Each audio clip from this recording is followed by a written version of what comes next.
Suguru Geto não entra em colapso porque odeia a humanidade. Ele entra em colapso porque tentou protegê-la por tempo demais.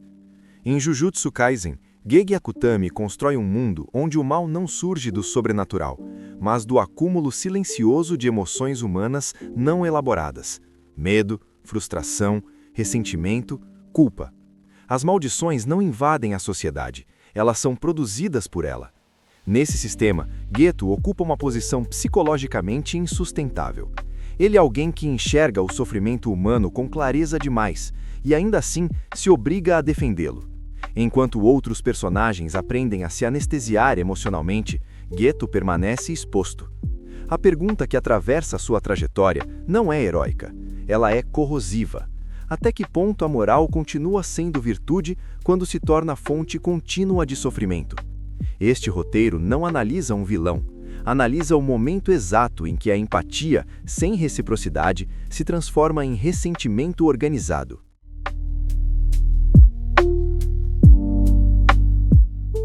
No início de sua jornada, Suguru Geto apresenta uma estrutura psíquica estável. Ele possui propósito, pertencimento e um código moral claro. Sua identidade está ancorada na ideia de que sua dor tem função. Isso é essencial. Na psicologia do trauma, o sofrimento se torna suportável quando é simbolizado. Geto acredita que cada maldição exorcizada, cada missão cumprida, contribui para um mundo mais justo. Essa crença sustenta sua sanidade. Sua relação com o Satoru Gojo é central nesse equilíbrio. Gojo representa o poder que não precisa ser explicado. Geto representa o significado que justifica esse poder. Enquanto um existe sem precisar entender o mundo, o outro precisa que o mundo faça sentido. A missão envolvendo Riku Amanai rompe essa estrutura. Não pela violência em si, mas pelo vazio moral que se segue. Geto presencia a morte de alguém cuja existência inteira era funcional ao sistema. Riku não morre por escolha, erro ou culpa. Ela morre porque o mundo exige isso. Aqui ocorre o que a psicanálise chama de ruptura do pacto simbólico. O sujeito aceita sofrer enquanto acredita que o sofrimento está integrado a uma ordem moral. Quando essa ordem se revela indiferente, o sofrimento deixa de ser sacrifício e passa a ser exploração.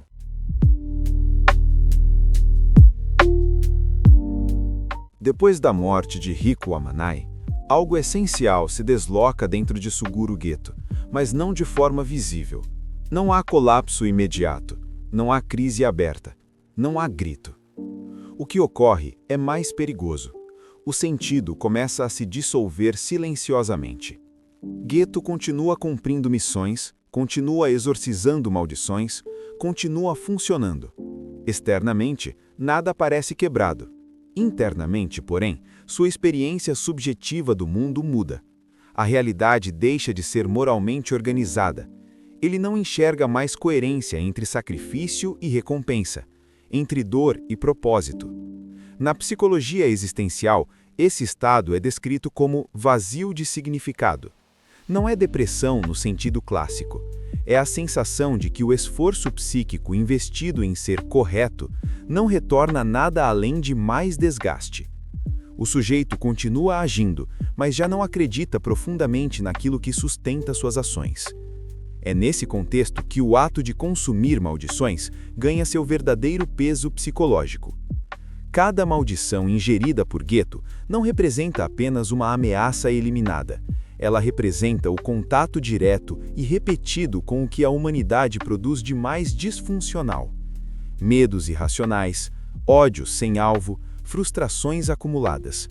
Geto não apenas combate isso, ele internaliza isso. Aqui se estabelece um processo semelhante ao que a psicologia do trauma chama de contaminação emocional. Quando um indivíduo é exposto continuamente ao sofrimento alheio, sem espaço simbólico para elaborar essa experiência, ele passa a carregar emoções que não são originalmente suas. O mundo emocional deixa de ser filtrado. Geto passa a sentir o peso da humanidade sem o distanciamento necessário para a preservação psíquica. Enquanto isso, o sistema permanece intacto. As pessoas continuam vivendo, produzindo maldições, sendo salvas sem saber por quem ou a que custo. Esse detalhe é fundamental. O ressentimento de Geto não nasce do ódio direto aos humanos, mas da assimetria absoluta entre quem sofre e quem se beneficia. Aqui emerge a fadiga moral em seu estado mais avançado. A empatia, que antes organizava sua identidade, passa a funcionar como uma ferida aberta. Quanto mais ele compreende o sofrimento humano, mais insuportável se torna protegê-lo sem reciprocidade. O altruísmo deixa de ser virtude e passa a ser autossabotagem psíquica. Nesse ponto, ocorre o deslotamento descrito por Freud. A agressividade que não pode ser descarregada no verdadeiro objeto, o sistema, a estrutura, a lógica do mundo, precisa encontrar outro destino. Geto não pode lutar contra algo abstrato. Ele não pode destruir uma ordem simbólica inteira. Então sua psique reorganiza o problema de forma concreta. A pergunta muda silenciosamente. Não é mais como proteger todos. Passa a ser quem realmente merece ser protegido. Essa mudança não acontece como explosão ideológica. Ela se constrói como racionalização progressiva. Geto começa a organizar o mundo em categorias psicológicas simples, aqueles que produzem sofrimento e aqueles que são forçados a lidar com ele. Essa divisão não nasce do sadismo, mas da tentativa desesperada de reduzir a dissonância interna. Enquanto isso, o contraste com Satoru Gojo se torna cada vez mais evidente. Gojo responde ao trauma reforçando sua autonomia. Ele se distancia emocionalmente, aceita o absurdo e segue existindo acima do sistema. Psicologicamente, isso funciona como um mecanismo de defesa. Se o mundo não faz sentido, ele não precisa fazer. Geto não consegue fazer o mesmo. Ele precisa que o mundo seja moralmente justificável. Quando isso falha, ele não se afasta, ele tenta corrigir. Aqui entra o elemento filosófico mais perigoso da trajetória de Geto: a transformação da ética em engenharia social. Ao concluir que o sofrimento nasce majoritariamente de humanos comuns, Geto começa a enxergar a eliminação dessa fonte como uma solução lógica, não emocional, não impulsiva, lógica. O que torna sua queda tão desconfortável é exatamente isso. Sua conclusão é consistente com suas premissas iniciais. O problema não está na ausência de valores, mas na radicalização deles. Hannah Arendt observou que sistemas moralmente monstruosos não surgem do caos, mas da normalização de uma lógica interna que deixa de ser questionada. Geto não abandona a moral.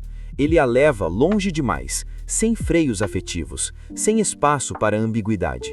O colapso final ocorre quando ele percebe algo devastador. Para continuar exercendo seu papel, ele precisa negar aquilo que sente. Proteger humanos exige que ele suprima o desprezo que passou a sentir por eles. Essa contradição se torna insustentável. Aqui acontece o colapso identitário. Geto não escolhe o caminho que segue por desejo de destruição. Ele escolhe por exaustão psíquica. Abandonar o papel de protetor se torna a única forma de interromper o conflito interno que o consome. Ele não se transforma por ódio. Ele se transforma para parar de se despedaçar por dentro.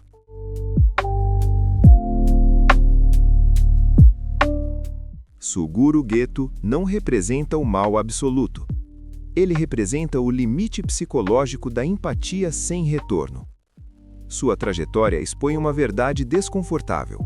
Valores morais não colapsam apenas por corrupção, eles colapsam por sobrecarga. Quando a dor ultrapassa a capacidade simbólica do sujeito, a moral deixa de organizar o mundo e passa a exigir sacrifícios insuportáveis. Geto não perde a humanidade. Ele perde a crença de que ela vale o custo psíquico que exige. E talvez esse seja o aspecto mais perturbador de sua história. Porque sua lógica não é alienígena. Ela apenas leva às últimas consequências uma pergunta que muitos evitam formular. Ao final, Jujutsu Kaisen não pede que você concorde com Geto. Ele pede que você encare algo mais difícil. Quantas pessoas continuam funcionando apenas porque nunca pensaram profundamente sobre o preço psicológico de serem boas?